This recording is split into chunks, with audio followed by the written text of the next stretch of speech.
ఏ match అయితే ఓడిపోయినావు పంజాబ్‌తోనా? అది మా గ్రౌండ్‌లోనే. ఇక వేరే వాళ్ళ గ్రౌండ్‌లో ఓడిపోతేనే మా ఓనర్ గాడు నవీన్ ఎక్కి కూస్తాడు. ఇక ఇప్పుడు నైట్‌కు ఇంగలే ఇంగ గట్టిగా పడతాయి నాకు. ఇక ఊరంగాని చేతిలో పాపం పుట్ట, జట్టలు పుట్ట. వానికి ఏం పుట్టింది ఎస్ఆర్‌హెచ్ మ్యాచ్‌నైతే లేపుకొని ఆడతారు బ్యాటింగ్ గాని, ఇక పంజాబ్‌తోని అంటాకల్లా పండుకున్నాడు. మొత్తం బిస్కిట్ ఏసి పడేసిండు మ్యాచు. ఇంక నాకు తెలిసి వాడు కావాలని చేసిండు. నామకే వస్తే 40 రన్‌లు కొట్టాలని కొట్టిండు. ఇక ఔట్ అయిండు. నన్ను డమ్మీ చేసి పడేసిండు.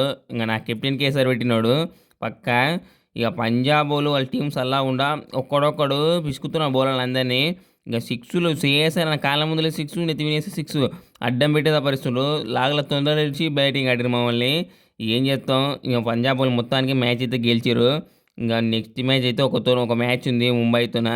ఇక తెలుసుగా సూర్యాని ఎట్లా కొడుతుండ్రో ఎంగిలికి ముందరికి రప్ప రప్ప లేపుతుండ్రు సిక్సులు. ఇంక అలా విని ఎట్లా గెలవాలో నాకైతే తెలుస్తలేదు. సుక్కలు పడుతున్నాయి నెత్తికి. ఇంక ఏం చేస్తామో ఏమో నాకైతే నమ్మకం లేదు దొర. మా కోచ్ గానితోనైతే నాకు తిప్పలే ఉంది.